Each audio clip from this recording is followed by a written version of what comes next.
यह महिला 3 दिन और 3 रातों से समंदर में फंसी हुई थी। आखिरकार उसे एक सुनसान द्वीप दिख जाता है। वो अपनी बची हुई पूरी ताकत लगाकर पतवार को तेजी से चलाने लगती है, लेकिन तभी अचानक एक विशाल शार्क ने आकर उसकी नाव को काट दिया था, जिससे नाव में भरी हवा तेजी से खाली होने लगी थी। उसकी नाव अब कभी भी डूब सकती थी, लेकिन महिला इतनी जल्दी हार नहीं मानती। वो जैसे तैसे करके द्वीप के काफी नजदीक पहुंच जाती है। द्वीप के पास एक जहाजी बेड़ा था, जिस पर एक बोर्ड में लिखा था कि बाहरी लोगों का आना माना है। लेकिन जब 3 भूखी शार्क उसकी तरफ आने लगती है तो महिला ज्यादा ना सोचकर समंदर में कूद जाती है और द्वीप की ओर तैरने लगी थी। लेकिन जैसे ही वो जहाजी बेड़े पर पहुंची तभी शार्क आ जाती है, जिसके हमले से वो बाल बाल बच गई थी। जहाजी बेड़े पर चढ़ते समय उसके हाथ में चोट लग जाती है, जिसके इलाज के लिए वो बॉक्स को खोलती है तो उसमें मलहम पट्टी और पीने का पानी रखा हुआ था। महिला पट्टी करके पानी पीती है। बॉक्स के अंदर उसे एक वॉकी टॉकी भी मिलता है, जिसके जरिए वो जल्दी से मदद बुलाती है। किस्मत से बॉक्स के अंदर एक फ्लेयर गन भी थी। वो तुरंत गोली लौट करके आसमान में चला देती है, जिसके बाद महिला बहुत हंसने लगी थी, क्योंकि अब उसको केवल बचाव कर्मी के आने का इंतजार करना था। तभी अचानक उसे पानी में एक महिला तैरती हुई दिखाई देती है, जो विमान दुर्घटना में बच गई थी। वो जल्दी से तरफ रस्सी फेंकती है, जिसे पकड़कर महिला बेड़े पर आ गई थी। महिला को पता चला कि विमान दुर्घटना में केवल वो दोनों ही जिंदा बचे थे। थोड़ी देर बाद वॉकी टॉकी पर अचानक एक आदमी की आवाज आती है। किसी ने मैंने फ्लेयर सिग्नल को देख लिया था,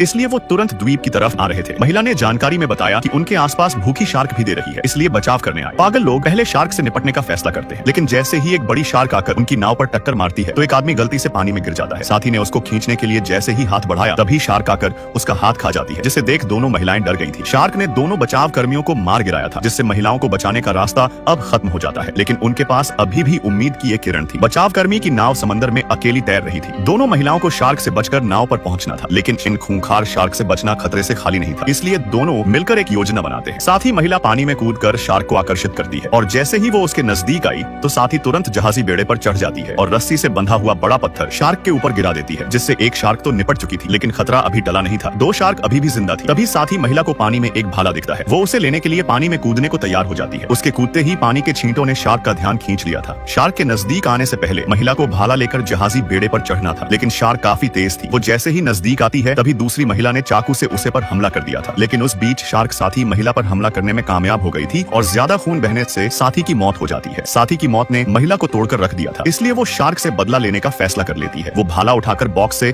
पेट्रोल के डिब्बे को निकालती है और रस्सी को भाले से बांध देती है। फिर उसने पानी में हलचल करके शार्क को अपनी तरफ बुला लिया था, जिसके लालच में आकर शार्क जलकर राख हो जाती है। उसे मरता देख महिला हंसने लगी थी, क्योंकि उसने साथी का बदला ले लिया था। लेकिन तभी आखिरी शार्क आकर साथी के शव को ले जाती है, जिससे महिला को नाव पर पहुंचने का सुनहरा मौका मिल गया था। वो समंदर में कूदकर तेजी से तैरती है और शार्क से बचते हुए आखिरकार नाव पर चढ़ गई थी। शार्क उसकी नाव पर हमला करती जा रही थी, इसलिए वो शार्क से निपटने के लिए नाव पर पड़े।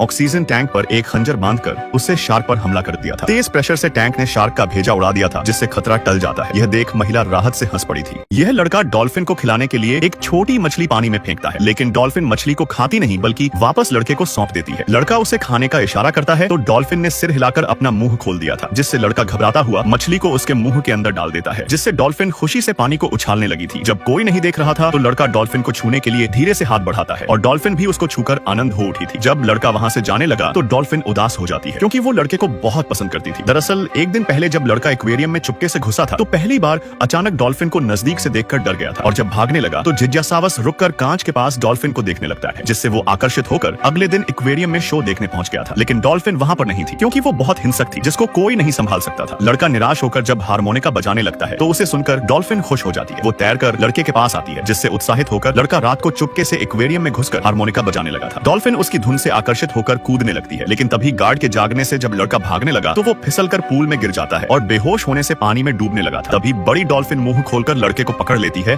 और उसे लेकर किनारे पर आ गई थी। ठीक उसी समय लड़का होश में आ चुका था। उसने कभी नहीं सोचा था कि एक भयानक डॉल्फिन ने उसकी जान बचाई है, जिसका उपकार चुकाने के लिए लड़का कुछ नमकीन मछलियां खरीदता है ताकि वो डॉल्फिन को एक अच्छा खाना खिला सके। लेकिन डॉल्फिन उन्हें खाने के बजाय वापस लड़के के पास लेकर आ गई थी और एक्टिंग करके लड़के से उसे खिलाने को कह रही थी। लड़का डॉल्फिन की तरफ जब जीभ निकालता है तो डॉल्फिन भी उसकी नकल करने लग जाती है। यह देख बगल में खड़ी अटेंडेंट महिला भी उसे मछली खिलाने की कोशिश करना चाहती थी, लेकिन डॉल्फिन महिला को देखते ही उससे दूर भाग जाती है। डॉल्फिन केवल लड़के का ही कहना मानती थी। कुछ ही दिनों में दोनों में गहरी दोस्ती हो जाती है। यह देखकर लालची मालिक को बहुत खुशी होती है। उसने एक डॉल्फिन शो का आयोजन किया ताकि उसकी कमाई हो सके। डॉल्फिन शो को देखने के लिए कई सारे बच्चे कांच के पास आते हैं और लगातार कांच पर थपथपाने लगे थे, जिसकी आवाज से डॉल्फिन बहुत परेशान हो गई थी। लड़का उसे शो के लिए तैयार करता है, लेकिन डॉल्फिन ने सिर हिलाकर मना कर दिया था। बच्चों के कांच पर लगातार थपथपाने की आवाज से डॉल्फिन बेकाबू हो जाती है और तंग आकर जोर से कांच को तोड़ना शुरू कर देती है, जिससे सारे बच्चे चीख चाह कर वहां से भाग निकले थे। यहाँ तक कि दर्शक भी भाग गए थे और टिकट रिफंड कराने लगे थे, जिससे मालिक का बहुत बड़ा नुकसान हो जाता है और खुद ही डॉल्फिन को मारने का फैसला कर लेता है ताकि उसके मांस को बेचकर बेचकर पैसे कमा सके। डॉल्फिन की जान खतरे में देख लड़का उसको बचाकर